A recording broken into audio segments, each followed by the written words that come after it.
မင်္ဂလာပါကျွန်မကတော့ဒီမိုကရေစီနောင်သတင်းဌာနကသတင်းတောက်ဤတင်စာပါအခုတင်ဆက်ပေးမယ့်သတင်းကတော့ရန်ကုန်လေးစိတ်မှာမလေးရှားသို့ပို့ဆောင်မယ်ငွေကျပ်2ဘီလီယံကျော်တန်ဖိုးရှိ ice များဖမ်းဆီးရမိတဲ့သတင်းဖြစ်ပါတယ်ပြီးခဲ့တဲ့ဧပြီလ26ရက်နေ့ကမွေးစီဝါဒစီနှိမ်နင်းရေးရဲတပ်ဖွဲ့ဝင်တွေပါဝင်တဲ့ပူးပေါင်းအဖွဲ့ဟာရန်ကုန်အပြည်ပြည်ဆိုင်ရာလေးစိတ်မှာမလေးရှားနိုင်ငံကွာလာလမ်ပူကိုထွက်ခွာမဲ့ခရီးသည်တွေကိုရှာဖွေဖော်ထုတ်ဖမ်းဆီးခဲ့တာဖြစ်ပါတယ်ဖမ်းဆီးရမိသူတွေကိုစစ်ဘော်တော်ချက်အရမေလ9ရက်နေ့နက်8နာရီကျော်မှာရန်ကုန်ကနေမလေးရှားကိုသွားမယ်လင်းပေါ်လိုက်ပါမယ်ခရီးသည်မျိုးညီညီဟိနဲ့မနှင်းသစင်ဦးတို့ထံမှ26တမ6ကီလိုကိုစတင်ဖမ်းဆီးရမိခဲ့ပါတယ်ထို့နောက်ဒုတိယသုတ်အနေနဲ့နနက်7နာရီမှာအလားတူလေးနဲ့လိုက်မယ်ခရီးသည်၄ဦးဖြစ်တဲ့တင်အောင်တန်းမက်ခင်တနာဝင်းခင်မောင်တန်းနဲ့ချမ်းမြေပိုင်တို့ထံမှ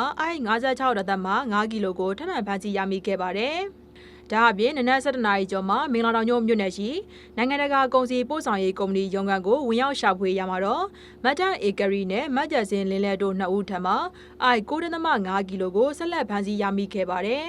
ဖမ်းဆီးရမိတဲ့သူတွေကိုဆက်လက်ဖော်ထုတ်ချက်အရမလေးရှားကိုပို့ဆောင်ပေးဖို့အနှံ့ခဲ့တဲ့အောင်ကျော်ဝင်းခအောင်နဲ့ဇနီးဖြစ်သူမတ်တနာလွင်တို့2ဦးကိုလာရှိုမြို့ရက်ကွက်2ရှိဟိုတယ်တစ်ခုတွင်1ကီလိုနဲ့အတူဖမ်းဆီးရမိခဲ့ပါတယ်။စုစုပေါင်းဖမ်းဆီးရမိမှုမှာပမာဏ93.15ကီလိုဒေသတန်ဖိုးစုစုပေါင်းငွေကျပ်2ဘီလီယံကျော်ဖြစ်ပါတယ်။ကွင်းဆက်စစ်ဆေးချက်တွေအရဒီပစ္စည်းတွေကိုမလေးရှားနိုင်ငံကိုပို့ဆောင်ပေးဖို့စေခိုင်းသူဟာတီဘောမြို့နယ်လင်တီကျေးရွာမှာနေတဲ့လောက်ချီကိုဖမ်းဆီးရန်ကြံရှိနေကြောင်းသိရပါတယ်။လက်ရှိမှာတော့ဖမ်းဆီးရမိထားသူတွေကိုမူရည်စေဝါနဲ့စိတ်ကိုပြောင်းလဲစေတော့စေဝါများဆိုင်ရာဥပဒေအရအရေးယူထားပြီးကြံရှိနေတဲ့တရားခံတွေကိုဆက်လက်စစ်ဆေးဖော်ထုတ်လျက်ရှိတယ်လို့သိရပါတယ်။ကျမတို့ဒီမိုကရေစီနောင်သတင်းဌာနအနေနဲ့နောက်ဆုံးရသတင်းတွေကိုအချိန်နဲ့တပြေးညီတင်ဆက်ပေးသွားမှာပါ